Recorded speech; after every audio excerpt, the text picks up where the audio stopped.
You are listening to the Global CTE Podcast with your host, Sylvester Chisom. Welcome, my friend, to another episode of the Global CTE Podcast. I am your host, Sylvester Chisom. This is the place where we want to wrap a blanket of goodwill around the CTE community and interview and highlight the best, the brightest, the movers, the shakers, the innovators, the people who are really making an impact in education. Today is no different. I have my good friend, Peter Hostrawser, in on the pod today. Listen, now let me tell you about Peter. Peter's a seasoned educator with over 2 decades of experience, having witnessed the evolution of students within a largely unchanged educational framework. He also is the host of the Disrupt Education podcast. Make sure you go subscribe to that. He has amplified student voices, gaining insights into the reasons behind burnout in traditional educational settings. His consultancy work with ed tech companies has equipped him with a unique perspective on bridging startups with educational systems. Peter's expertise lies in crafting curriculum tailored to organizations, ensuring their learning objectives align seamlessly with learners. Now, over the past 5 years, Peter has meticulously built his brand around the ethos of innovative education. What's his singular mission? To assist individuals in recognizing and showcasing their intrinsic value. Peter, my friend, welcome to the podcast. Man, it's great to be here, Sylvester. I appreciate the opportunity, man. Absolutely. So let me just offer a little background here to our listeners. Peter and I are both super passionate about pushing education forward into the future and skills. And we're on the Durable Skills Education Advisory Committee together. And we started talking about podcasts one day, and Peter and I were like, oh, we have to connect. So the Disrupt Education podcast, man, you're crushing it with that. I'm a firm listener. I push everyone here to also subscribe to that. But let's jump right into it, Peter. Your origin story, man. Like, how'd you get here? Experience, man. It's all experience, because that's all I'm going to talk about today, especially with students. Going back into college, I'll give you the short run of it. I was expected to go to college from my parents. All good. Both of my grandfathers were entrepreneurs. One was a veterinarian. The other one was a 5 and dime store owner. And at one time he had about 25 stores in Northwest Indiana, just inside of Illinois a little bit too. And so they were like, we're going to take care of you. You need to go to college. Went to college, got a broadcast journalism degree. Here we are podcasting. So I am using a lot of that.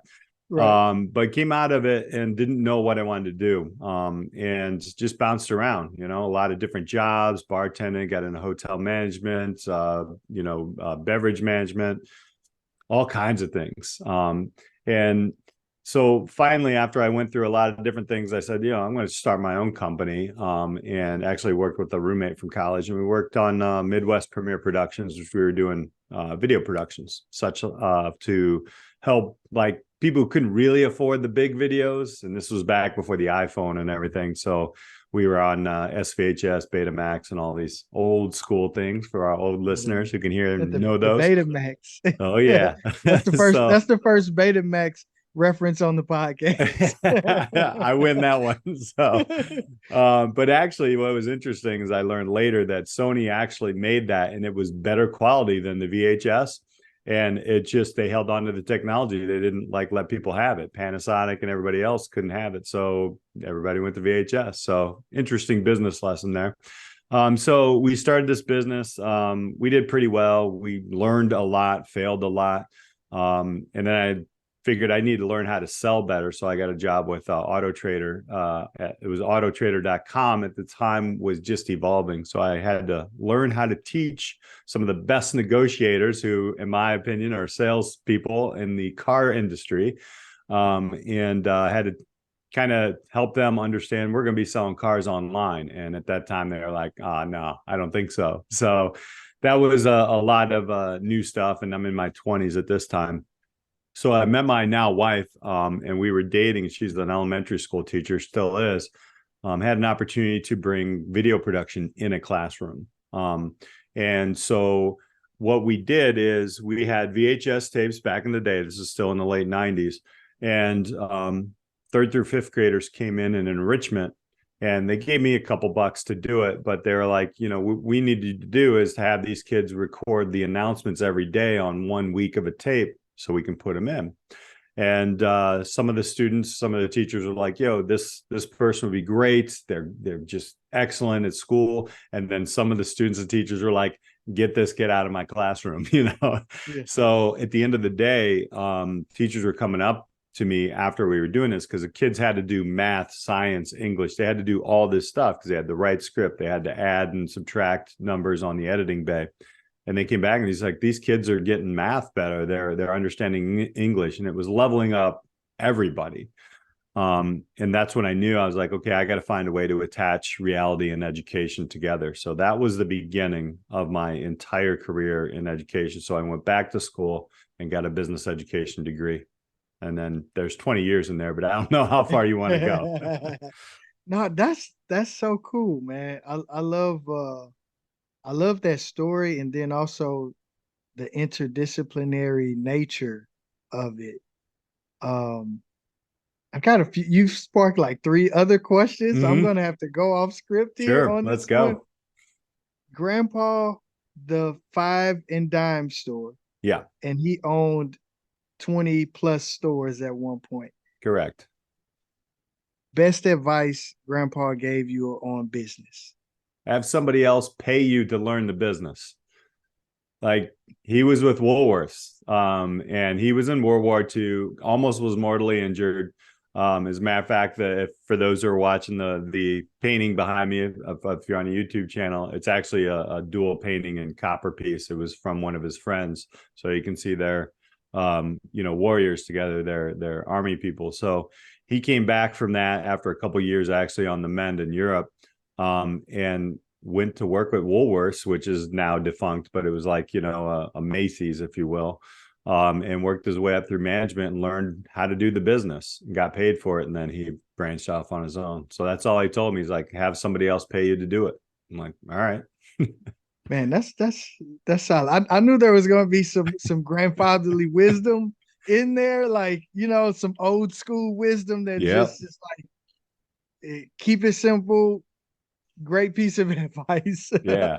And it's funny you say that, because I think that really connects with CTE. I always, when I'm talking to young people, as we think about internships, apprenticeships, or the 15, 16-year-olds getting their first jobs, I know I always try to impress on the it's not, maybe it's McDonald's, but you're working at one of the greatest systems in the world at operating a business. Look around, learn, pay attention, not just come to work to be a busboy or a waiter or waitress, but what are the skills you can take away and learn from that? Any thoughts on that, Peter? I'm privileged enough in my classrooms. So at our high school, we have a career internship course where we do exactly that.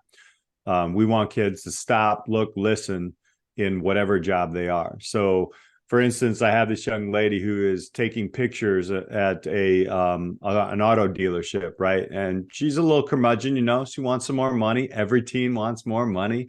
And, she's burning out here and there, but I know she wants to go into the real estate agency. So what I suggested for her to do is, number one, just understand how, the customer is treated. It's always, and so even if you're taking pictures, take a listen, man. There's going to be offices open. There's going to be people in there buying, purchasing cars, which is the second biggest purchase, right? Real estate is the biggest one, usually. College is in there somewhere. But so the thing that I asked her to do is take a look at how you stage cars. So she actually takes the pictures of the cars for wherever, online and such.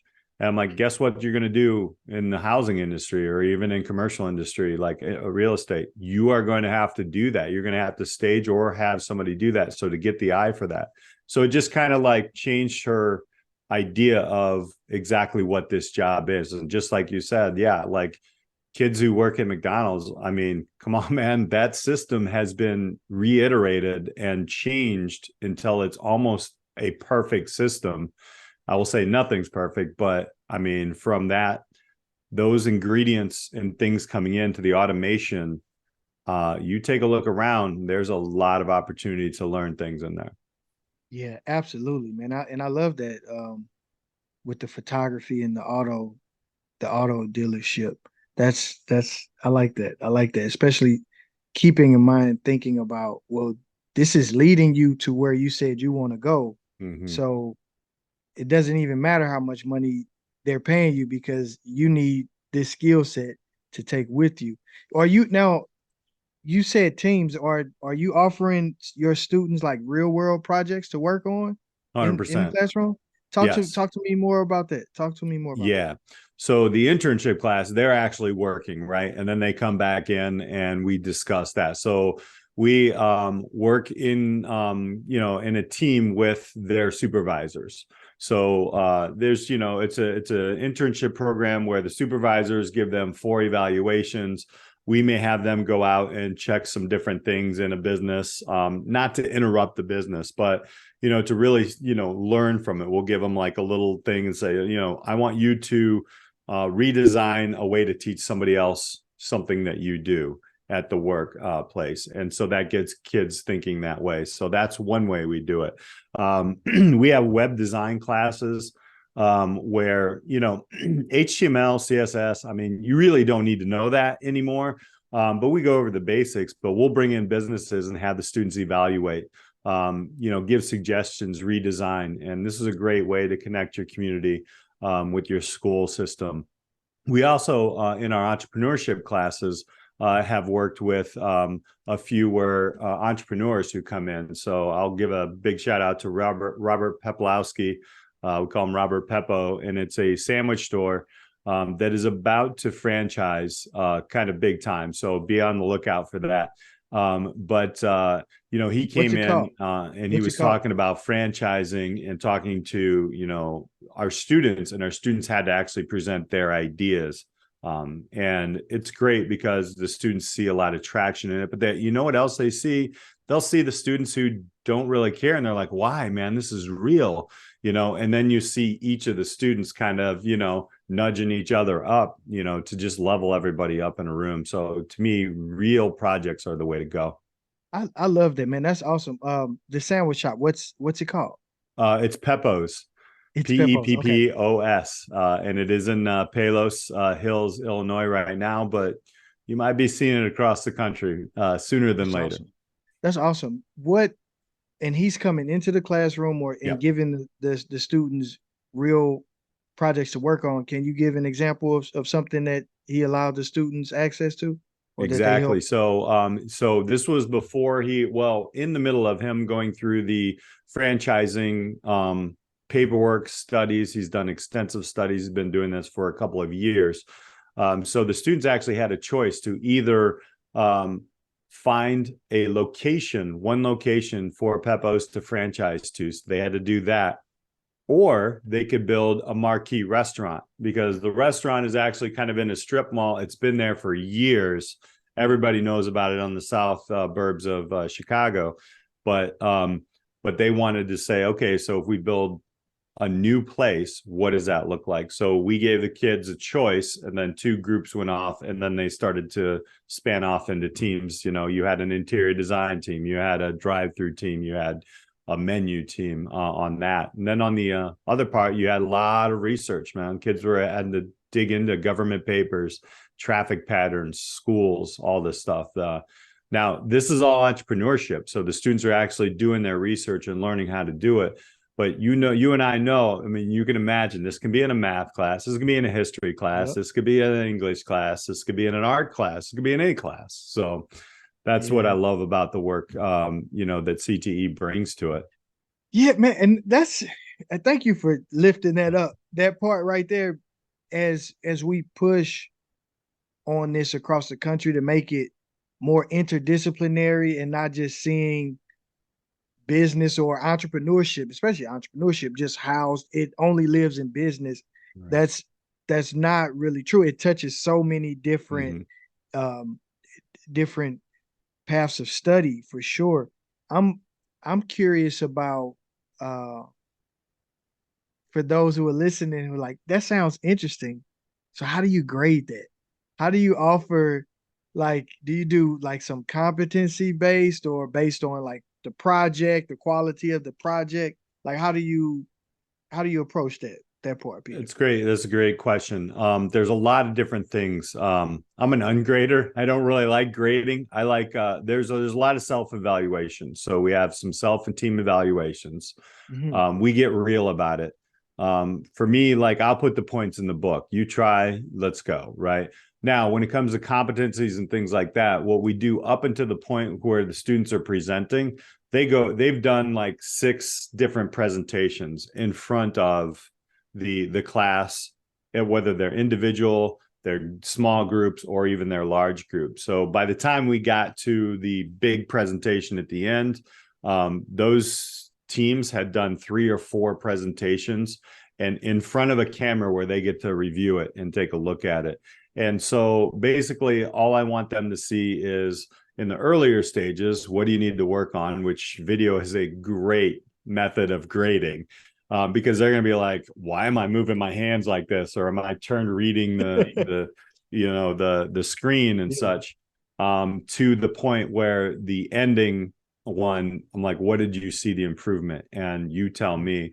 And then I'm like, you tell me what you want me to put on the grade book for you. But, Mhm. I'm checking the box for certain things. Are you facing the audience? Is your data properly put out? Can you read the slides and all those different kinds of things? So yeah, I'm doing that. But I'll tell you what, man, when the superintendent walks in and is there for that final day, I make darn sure they get those check boxes before You say that. get it right. 100%, 100%. Man, that's solid. I like your approach to teaching. Um, is is your thought process focus on experiential learning opportunities, project based? Is that how you approach teaching? I'm curious your like kind of your Yeah, yeah. philosophy on As that. much as I can, drill in and then have them spew back information to me. I rarely do that. There are some occasions when you need to do that. But mine is mostly project based. I want them building something. I want them tangible, something that they can see that they have tried and that they can also explain to another person or another company that, they're interested in, or even on a college app. So, and then that's where like the digital portfolios come in. I want them to show what they know. So Yeah, huge project-based learning teacher. Yeah. that's what I was going right there. I'm like, you Yep. must be reading my notes here because I'm like, with that being said, the skill acquisition that's taking place in these projects and the verifiable work. Talk to me about having that portfolio so that students are walking away out of the class not just with a letter grade, but with real work that they can take with them. Talk to me more Yeah. um about that part. I'm gonna start with the durable skills, how we met, with America Succeeds. And when I saw that, I'm like, I got to get on there. I have to be in that because this is exactly what I'm trying to find is a common place where we don't go hard skills, soft skills, work skills, thinking skills. It's like everybody's got a skills name, which it is what it is, right? But I love how America Succeeds put these durable skills together. So what we do in pretty much all of our classes is we go onto that wheel and then we dig in. So if anybody's never been at durableskills.org, take a look at it. I have a feeling if they're listening to your podcast, they've probably been there. But and I teach the students how to tell a story about how they're a good communicator or how they, have, empathy for somebody. So you have your big 10 skills in there, and then it has smaller pieces of that. And every kid's going to tell you, yo, I'm a good communicator. And I'm like, okay, so how?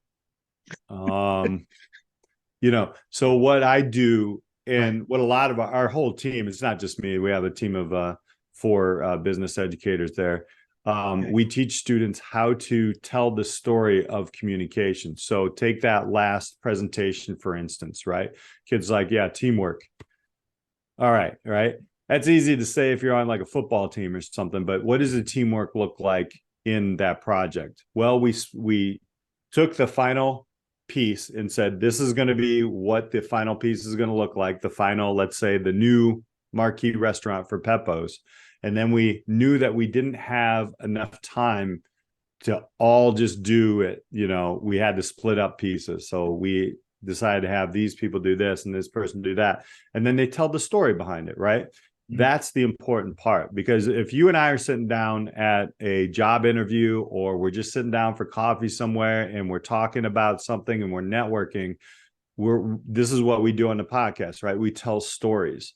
And so I'm teaching kids that they have a story behind some of the stuff that they are doing that is amazing. Kids don't know this. And this is why I like the durable skills. And this is why I like the platform that we use as Spikeview, but on the digital portfolio, to put these stories down so the kids can explain them, right? Not only to in person, but also in a digital world where if you have to send this thing over to Australia and you have an opportunity there, they can understand, oh, this young person did this and they communicated, and this is how they did teamwork within this, and you could show pictures and all that stuff as well. So that's how we build it through. Man, that's solid. I want to come back to Spikeview to learn more about that and how you use it with your students. But I want to stay for now with the durable skills. Can you give an example? Like, how do you pick a skill, a durable skill, and how do you teach it? Is it a way to actively say, I want to teach this durable skill, say collaboration or critical thinking or something? Right. I'm curious. Right. So the first thing I do is when I introduce the wheel to the students, I let them choose one. And then I have them look at so I let students choose. So in our classes, it takes a little bit of time, but you individually go through each student and you're like, I need a 1-minute story of how you do that. And that's where you do it. You just work backwards through it. And some students can't do it. They're not prepped to understand how to tell a story. Maybe they misunderstand what critical thinking is. And so from there, because each class is different. So from there, we just start to work on different ways to tell that story. So that's basically how I do it. There's a lot of student-led discussions in our classes because honestly, man, I'm there for them. And I'm like, what do you guys want to know? Here's what's important. Where do you fit into it? So I wish I am here for them. I wish so many. Oh yeah. I wish if everyone in education like truly lived that ethos there. I am here. Like, just put that in your head right there. The story, like, give me an example. Are they sharing a story, a personal story on how I did something connected to critical thinking, or how I led the offensive line and this was teamwork in football? Is that what we're saying? Yeah. I mean, it could be a personal or it could be a work story, because we have a lot of students who are making that cheese, man. They're making money. They want to make money. And I have a senior in class, for example, who, he was like, critical thinking. And I'm like, tell me a story about what happened at work yesterday. He's like, oh man. And he's just even forgot about critical thinking.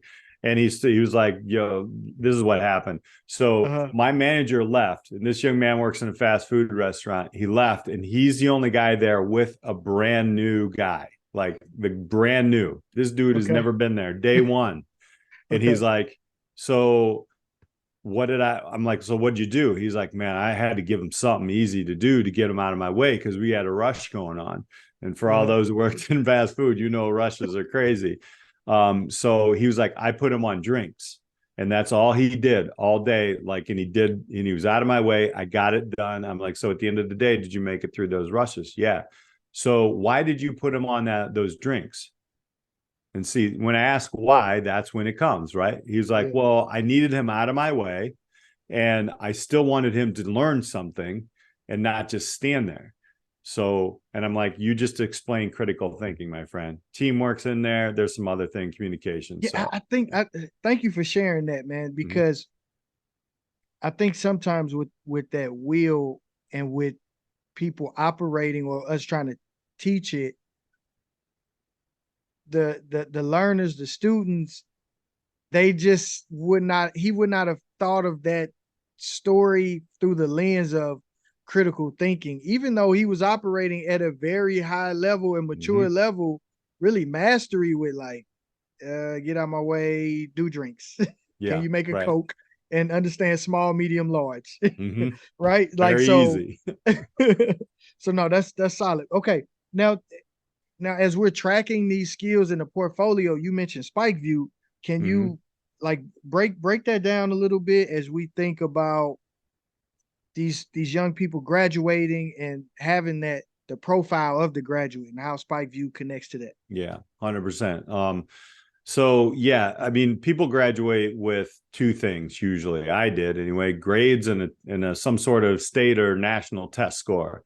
My national test score was horrible. Okay, it was a morning. I had baseball going on that day. That's when we didn't do. So, not to give an excuse, I should have tried harder. I didn't.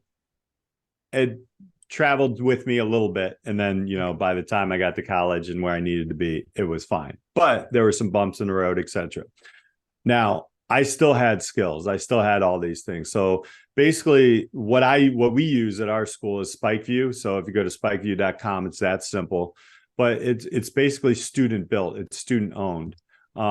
That's not to say like I have I can look over kids, stuff.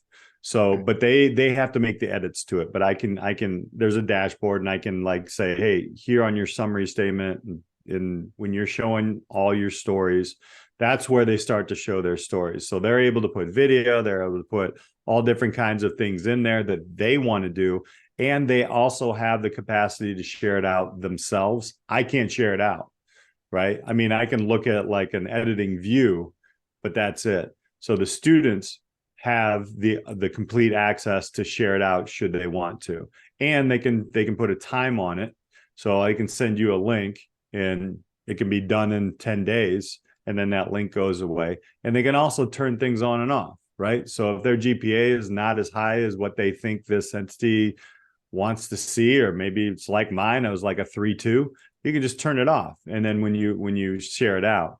But inevitably, what is very important to our business department mission is to give these students, remember, find and show your value. Like you own this, man. Like you own your education. And I think that's where CTE comes in. That's so very, very important is, like whether you're building things or whether you're, creating a business, you own it, right? I don't own it. I'm just going to help you give the tools. So with a digital portfolio, you can't really do that on LinkedIn, but, we want students to, number one, really figure out how they need to put themselves out professionally. All right. It's not like fun snap and chat, which my wife calls it snap and chat, but it's not always fun stuff like, TikTok. Now there are some great things on these platforms, but it's what I call using technology and not being used by it. So we have to teach our students. And I'll tell you what, Sylvester, we have students, not in our school, but who are in elementary school learning to do this. So if you can imagine creating your entire learning journey from K through gray, which is beyond 16, on a platform where you have everything on there, like you can just turn off your kindergarten stuff. You don't need to show it. But like if you had that, oh my gosh, I wish I did, just to show what I was thinking, what I was going through. No, you're right. It shows a through line. You can learn a little from a lot from looking back in that way and seeing your interest even like kind of start to reveal themselves year over year.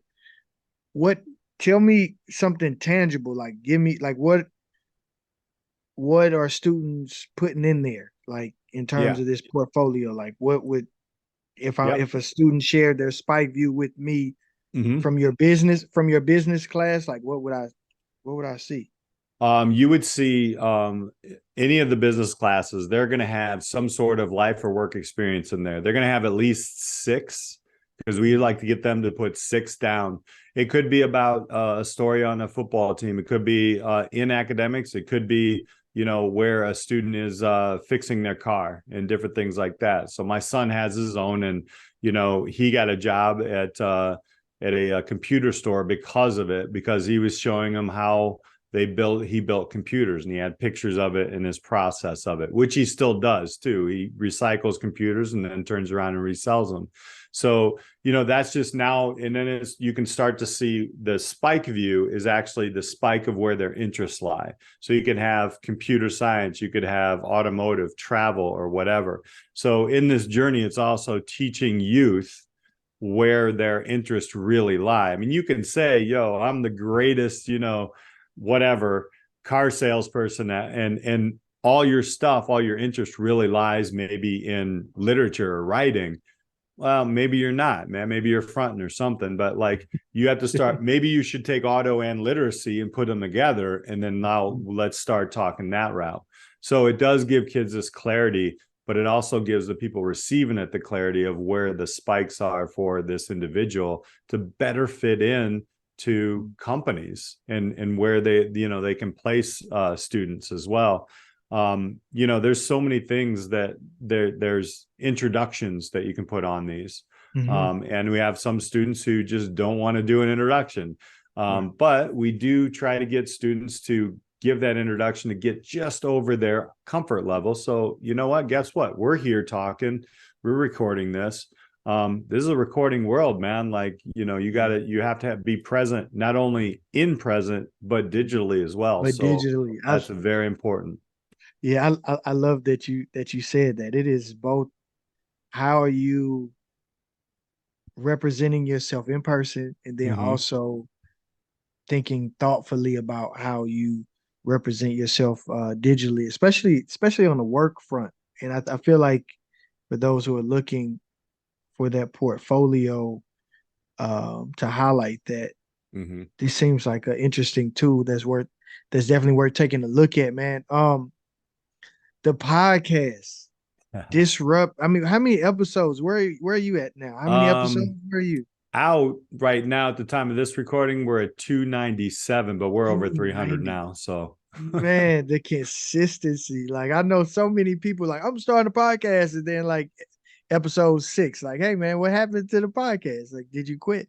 But okay, 300 episodes in, top education people, innovators from around the world that you're interviewing. Give me some insights, man. Give me like, what is something you've learned that you were like, wow, just mind blowing, eye opening. Yeah, I think my biggest takeaway from doing this all these years is how many people are thinking differently in education. I mean, to me, that when I started at Sylvester, I was the guy. I was going to change education all by myself, because I just didn't feel like there was a community of people, doing this. I just thought everybody was going a run of the mill. And this was back in 2016. Now, obviously, I was humbled because that is not the case, but we're talking because of it, really, right? I've met so many different people out of it, and it really started on an EF tour trip in 2015. A colleague of mine, two colleagues, a colleague you really put together is Tyrone Williams, who's the history teacher of the year in Illinois here, Dr. Williams now. And he put together this trip, and he's like, this trip was education is a human right. EF does a great job with tours. And we went across Europe with students. So the school that I worked at, Oak Park River Forest High School, the students, we had kind of a fabric of the United States, pretty every type of anything. So we took students who were struggling to make ends meet to students who parents could write the check and let's go. And we raised money. Dr. Shayla Holland, who is also one of my heroes, put all this together. And we went over to Europe, and we ended up in Switzerland, and we got to hear Sir Ken Robinson speak live. And I've read his books, The Elements, and all the different things, creative schools. And at the end of it, he was, everybody was like, "What is your challenge? What are you going to do?" And that got me, man. And I was like, I'm going to start asking students, how you want to change school.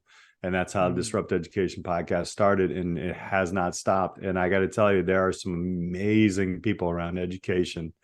You're included, man. You're on it. You're coming up, and that's that to me is just worth its weight in gold. It's been a great trip so far, and I've brought on Allie Privet as a co-host, and great. I mean, she's an educator who quit the classroom but is doing some different things. It's wonderful.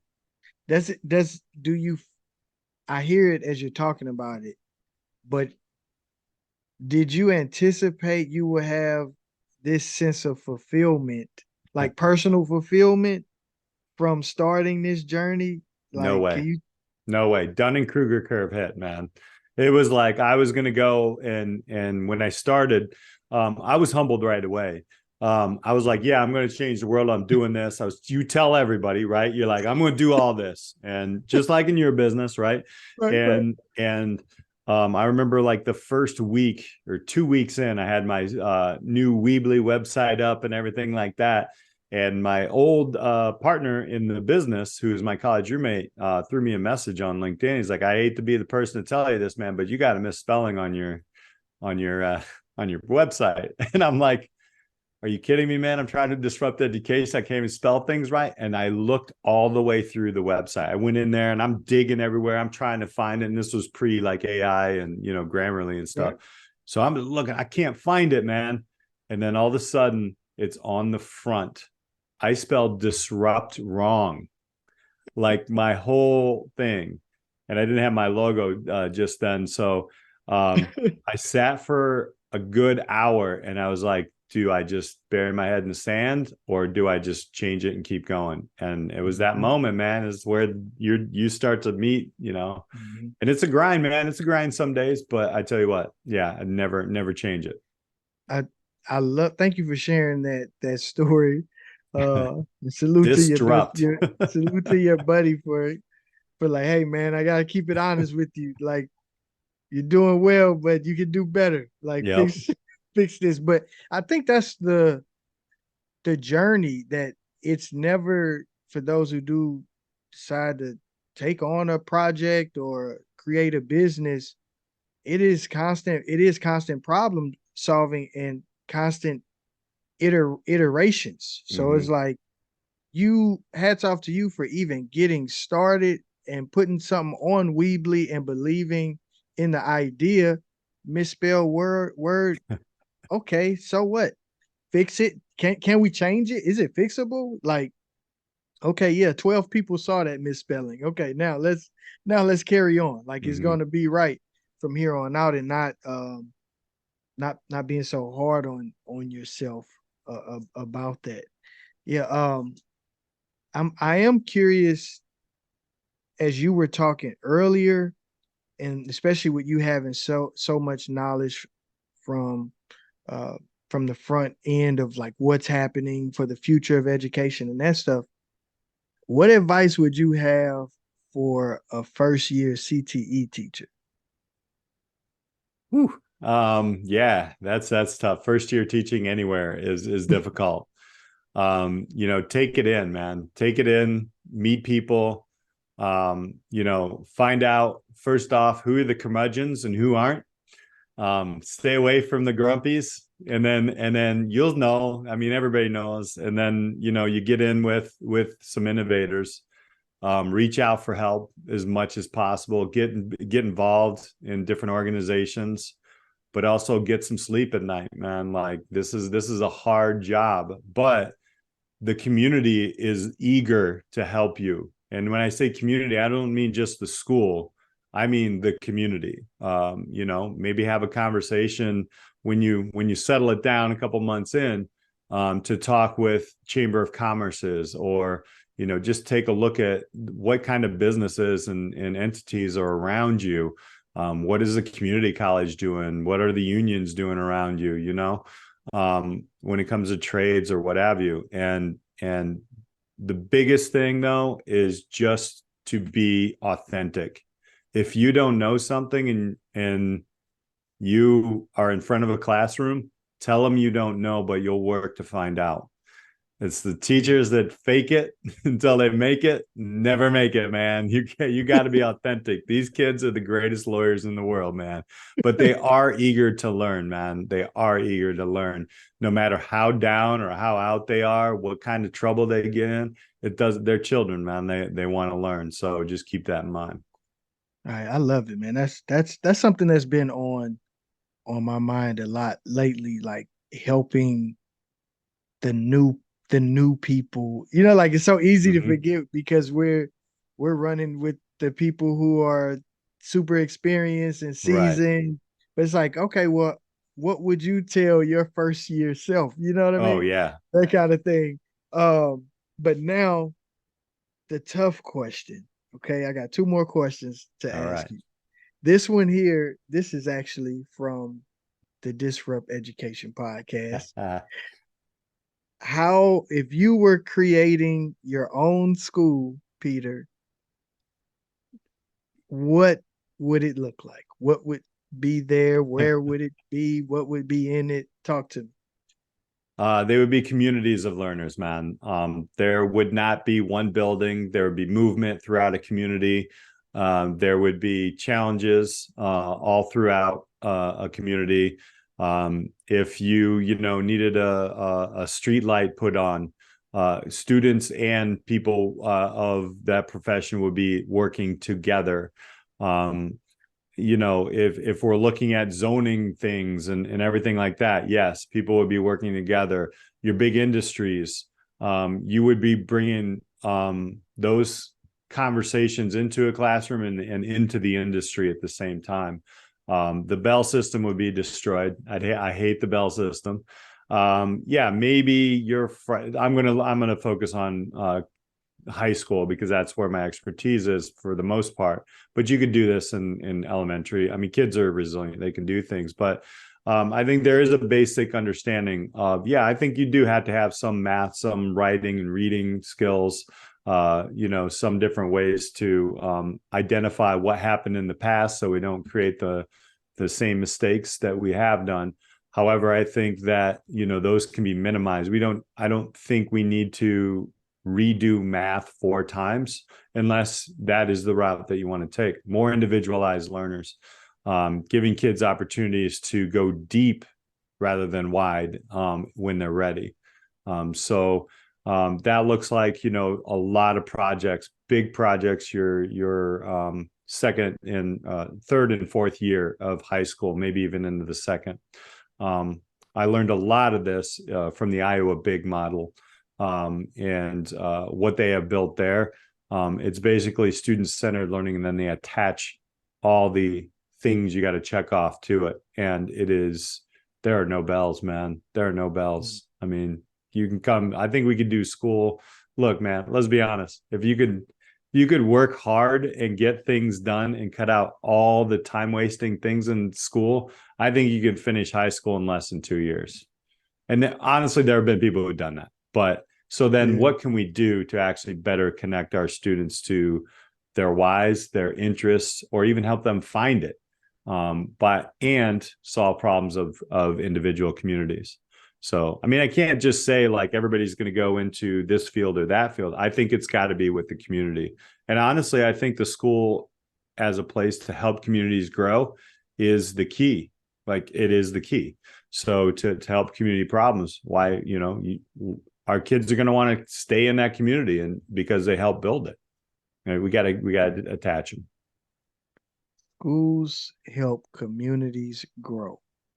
I don't think I've ever heard anyone say that. It's so separate now. It's so separate now. It's kind of ridiculous. I get it. There's legalities and different things like that. But like, I mean, it's funny you said that because one of the things I always put emphasis on, like, especially with CTEs, that like our education should match the opportunities and jobs that or careers that are now and next, right? Mhm. Like what's available, like what are those opportunities so that we can prepare people who have found their interest and guide them into what makes sense and what is what's needed, and making sure we're matched up in that way. Mhm. Yeah, man. Wow. That was good, Peter.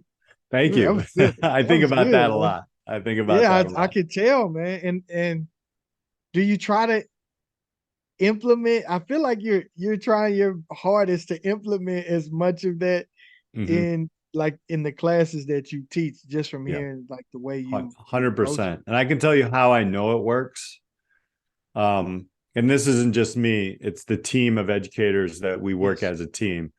Um, we have in 3 years, and one of those years was a hybrid COVID year, have doubled the size of our business department because we're offering things like this and kids want it. And we've gone from 2 internship courses to 6 now in 3 years.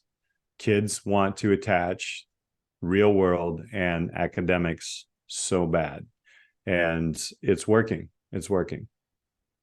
Salute to you and the team, man. So I don't know if you have more to add, because I think you kind of answered my last question, but what's your, I'll still shoot it out to you, man. What's your vision for the future of CTE? I think CTE it's always been the leader for those who have been in CTE. I think the pandemic has really helped people see that CTE is actually a leader because it's such a flexible learning machine, right? Like CTE educators know how to put reality and education together. I can't say that for all academics, right? Like there are some academics where you're just doing it to get the score to go to the next level. But what the pandemic did was kind of like throw that out the window. It was happening before, but CTE has always been a leader. It's been flexible. It's been really some ways where there's a lot of experimentation going on. Crazy awesome things are going on. I mean, we have a construction and math class, right? And the students who would probably end up sitting in a math class only would not be successful because they can't see it. It's not tangible. You can't cut a board short and tell me you didn't measure, I mean, well, you can, but you can't you see it. I always tell students, if you want to learn basic math, put a dollar sign in front of it, so you start to understand, right? If I give you $5, you give me 20. No, why not? You just did algebra. But these are the things that CTE has been leading. Like we have led this, in the entrepreneurship things that you all do, like all these different things. We've been doing this. It's just now that we're finally getting the recognition that, hey, wait, like this is a way that we could go and probably should go with a majority of our students. I like it, man. Thank you so much. This has been the joy of an episode. Peter, for those who want to connect with you, they want to bring you in as a keynote speaker or want to find out more about the podcast, where should they go, Peter? Yeah, the podcast is just Disrupt Education. So you look that up. It's pretty much Spotify, Apple, all these different places. And if you go to disrupteducation.co, somebody's cyber squatting on comm, man. I don't know, but also peterhostrawser.com will take you there, and there's a connect piece there. And we're always looking for different ideas and people and places around education. So that's the best way. And I'm also on LinkedIn and Instagram and a couple other places. But yeah, LinkedIn is a great place to connect as well.